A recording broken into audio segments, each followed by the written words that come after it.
Listen, back in its heyday, the Amprex used to clear house so easily it wasn't even funny. This and the Ignis Rave were the top dogs when it came to Warframe. But it's 2023 and a lot of things have changed. Can the Amprex still pack a punch or not? Spoiler alert, yeah, it can. And today, my friends, we're going to be re-diving deeper into this absolutely outstanding primary weapon. As always, my name is Leyzar, and I got a couple of builds lined up. Something cheap, something affordable, something that a more casual Tenno or a newer Tenno can get into. But fear not, my veteran friends, we also got the Endgame setup. We got Prime mods, Galvanized mods. We got a Riven for this one. We're going to be taking it to Steel Path and put it through its paces. That said though, please bear in mind that my builds and guides usually take a more no player friendly tone, simply because I want anybody watching to understand how the weapon functions and how it should be built. So in case you're a veteran and you already know most of this stuff, you can either skip ahead or have a bit of patience. And with that out of the way, let's jump into the Amprex. Please give Tenant version or Vandal version, please. Let's begin by checking out how the weapon handles without any mods equipped. And for that, just a couple of our usual free shots. The Amprex is a primary beam weapon with a whopping range of 18 meters by default. Take a look at this, I am now 18 meters from my target. And not only am I hitting my primary target, but the beam is arcing to 4 additional targets. Absolutely fantastic, yes? Well, yes, but it does have a limitation. You're losing 50% of the damage with each and every single jump. So your primary beam does 100%, then the first target it jumps to will get 50%, then 50% of that, then 50% of that. You get how that one works. Oh, and by the way, the pretty flowers are from Peculiar Bloom, because Peculiar Bloom plus the Amprex equals absolute and undoubted love. As you can see, it looks fantastically well. Now, what else is there to say? In terms of usability, there's honestly not a whole lot you can complain about this weapon. It's a beam weapon, it ramps up pretty quickly. The damage is pretty good by default. It deals electricity damage, so it's easy to manipulate and combine with other elements. The range is sky high, did I mention the range? And you can also use Sinister Reach. And you also got a pretty hefty magazine of 100 and another 700, so another 7 reloads technically by default in your ammo reserve. Recoil? Nada. Nothing. Absolutely nothing. The only slight issue I always had with the Amprex is the fact that you see these little lightnings on the ground that seem to arch and hit the enemy. That's just a cosmetic effect. It doesn't deal any actual damage, so do bear that one in mind. Oh, and by the way, adding punch through to the weapon does not mean you're going to be able to jump like to 16 targets if you hit 3 or something of the sort. Okay, that's not how that one works. You're only going to be getting those 4 additional jumps, but your primary beam can hit multiple, so you're getting more damage out of the weapon if you choose to go for punch through. Now, where were we? Oh yes, let's hop into stats to see exactly what we're dealing with. Mod capacity 60 out of 60, and if here comes with a measly 40 out of 40 jump into actions, you plug in that Torquing Catalyst, you double your mod capacity. Is it worth it on the Amprex? And I gotta be honest with you, once upon a time, this and the Ignis Rave dominated the meta. I think it was about 2 years ago or so, and while this may not be one of the most powerful primary weapons in the game anymore because of recent changes, it's still one hell of a primary weapon, and I would fully recommend you go build the Amprex as soon as you hit the mastery rank. So yes, 100% recommending this weapon. Mine has been format a total of 9 times. You're not going to have to do this. I'm going to be recommending you a build for free for format depending on what kind of mods you got. You got a Riven, you got Prime mods, you got Galvanized mods. It will depend on you.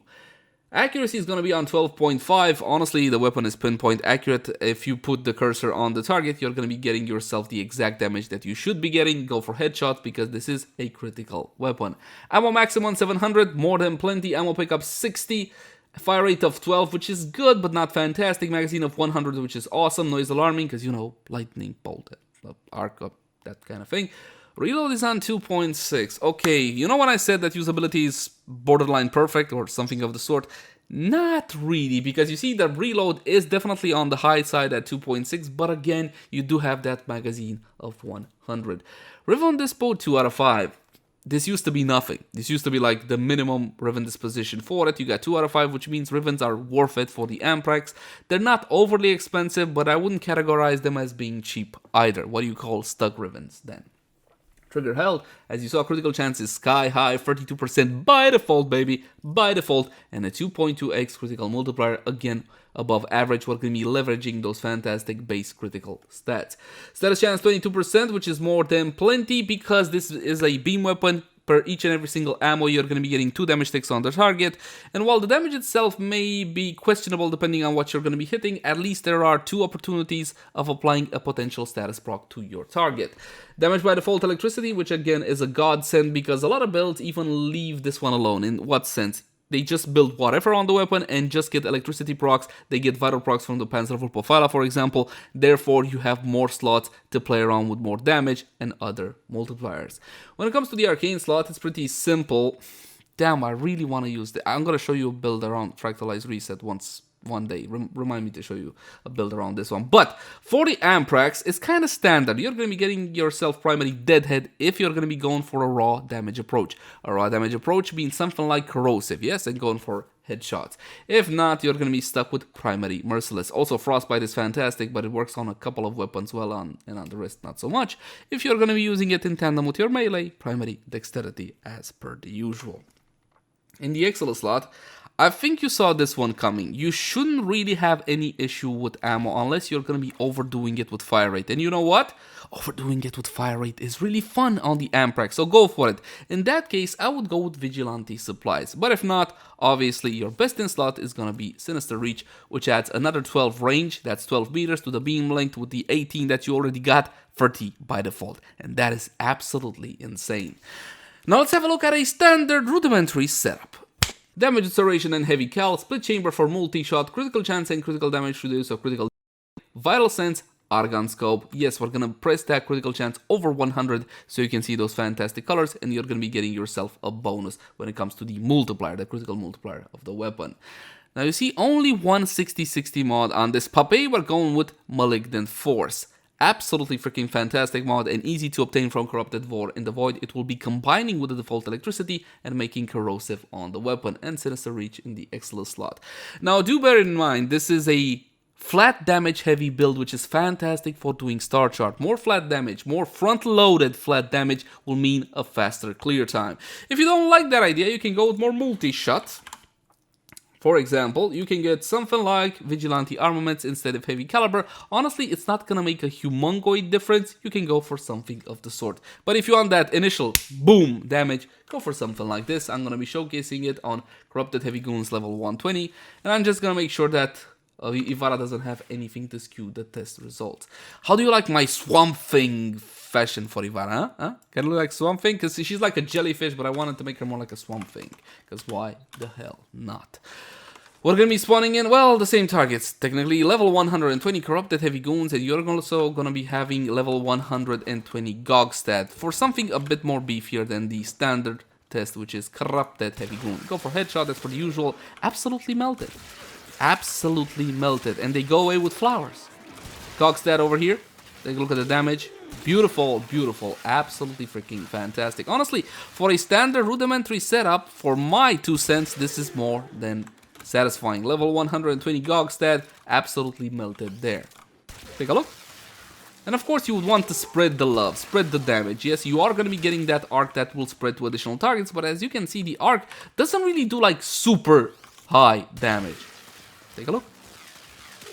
Nothing out of the ordinary on this build, nothing expensive. And again, if you don't like the idea of too much flat damage, which I would encourage still up until level 150 for the enemies, then you can go for something like more multi-shot. Is definitely not a bad idea. You can even go for another elemental, though bear in mind you're gonna have electricity on the side, yeah, so you can make vital electricity if you want to.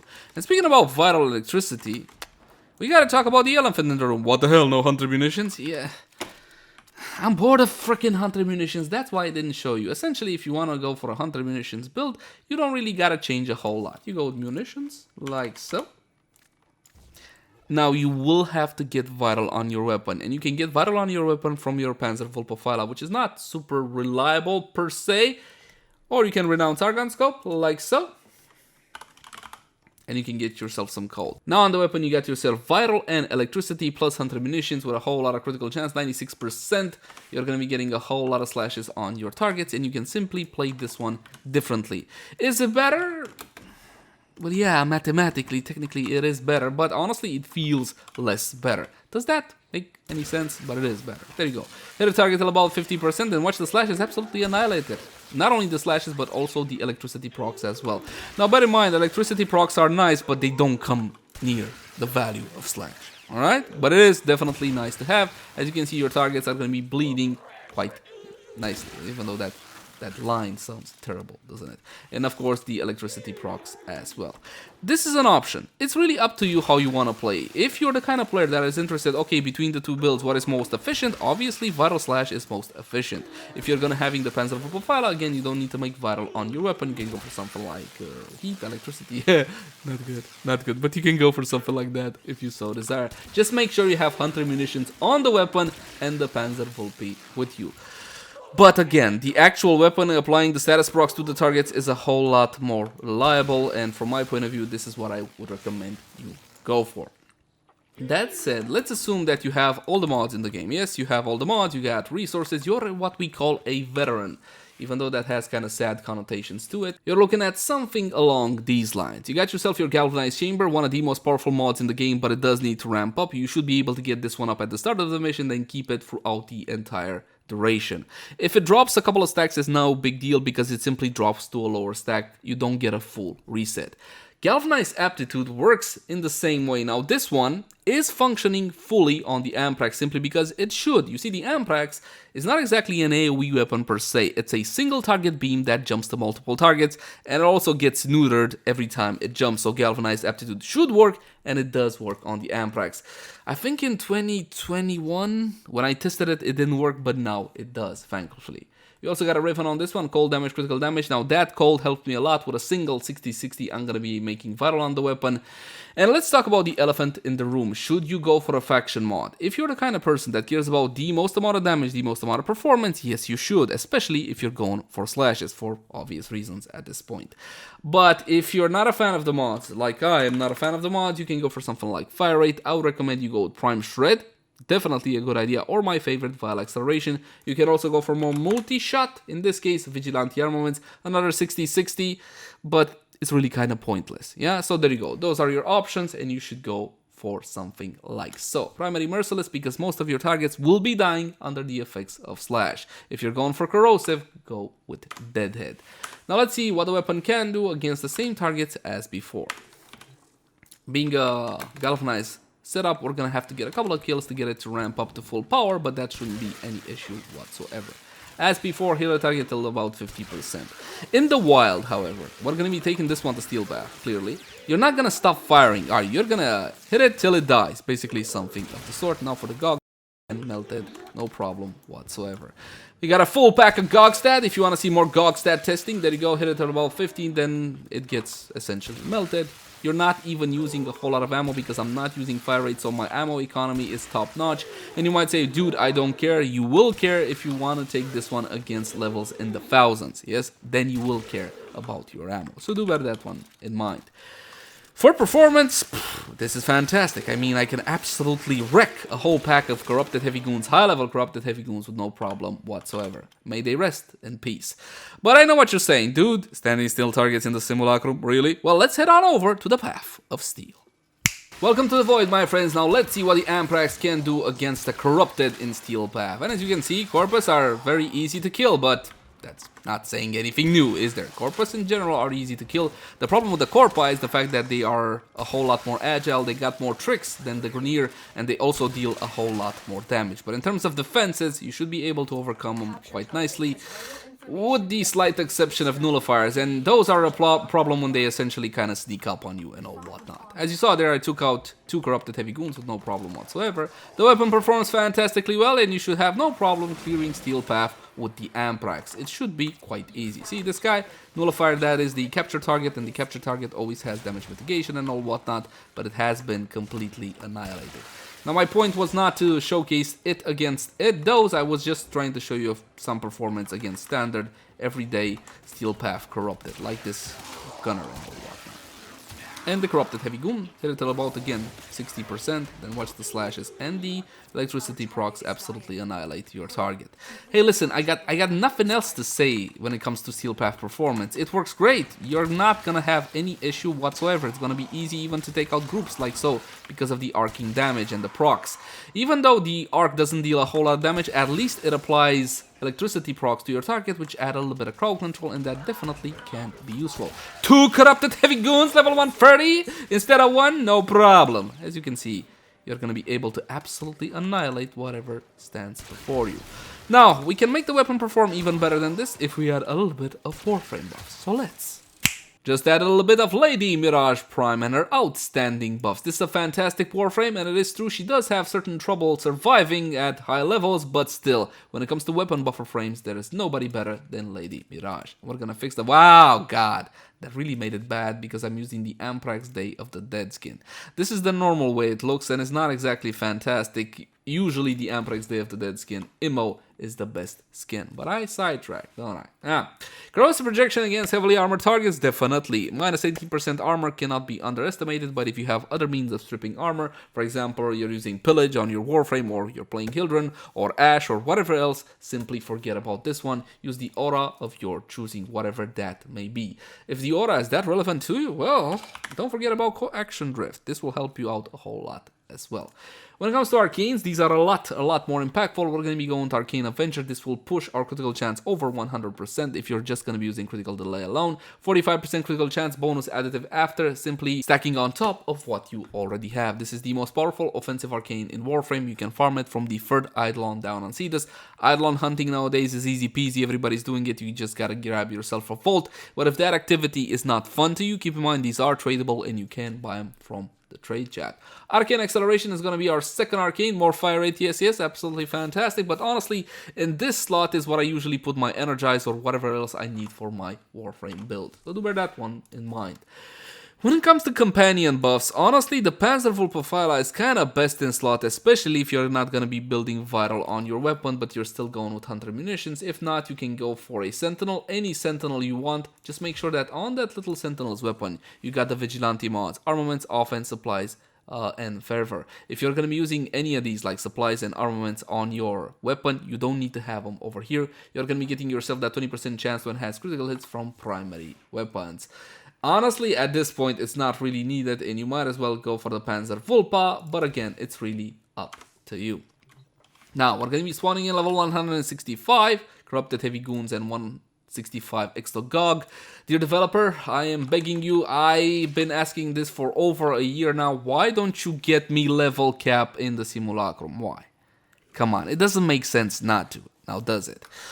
Now we're also going to be unpausing the AI so they can hit me and I can get my glorious, absolutely glorious buffs. And power for Mirage for an absolutely huge Eclipse buff, her free ability, and one more time for the best animation in Warframe, her ever so lovely. Oh god, boom, clones. Now, this is a galvanized, I'm going to have to, yeah, but it doesn't matter, it doesn't matter. It doesn't matter anymore because this is Mirage Prime and she can absolutely annihilate whatever stands before her. Now I know what you're going to say, Leyzar. You know, even the stuck and, you know, looks good with Mirage. This is true, my friends, but take a look at the level. All I do is just bzzzt a little. I mean, okay, those targets are really weak, but still. Wait, this guy. This is a Gog, it's a Gog. Bzzzt, the Gog, and the Gog disappears. Presto, changeo, no more Gog. This is the power of the Amprex. I feel this is a slightly overlooked weapon. I feel people still feel that this is not a very powerful weapon like it used to, and it definitely is, my friends. Do not sleep on the Amprex, go for it. Then again, it does have Raymond Dispo of only 2 out of 5, so I guess you're not sleeping that hard on it, are you now? As always, my name is Leyzar. Thank you guys so much for watching. Like, favorite, share, and subscribe only if you enjoy the content. If you got any feedback for me or want to suggest some content, I would love to read it in the comment section down below. Also in the comment section down below, if you want to suggest any other content, like for example, hey, what about some content on this game, on that game, and so on and so forth. You can also catch me on Twitch, Facebook, Twitter, all the usual places. We also got a nifty Discord community. Links will be in the description down below. And if you love the content and you want to help me help us keep making it, consider supporting us via Patreon. There'll be a link in the cards in the upper right portion of the screen right about now. Make sure you have annotations turned on. But until next time, my friends, bye-bye.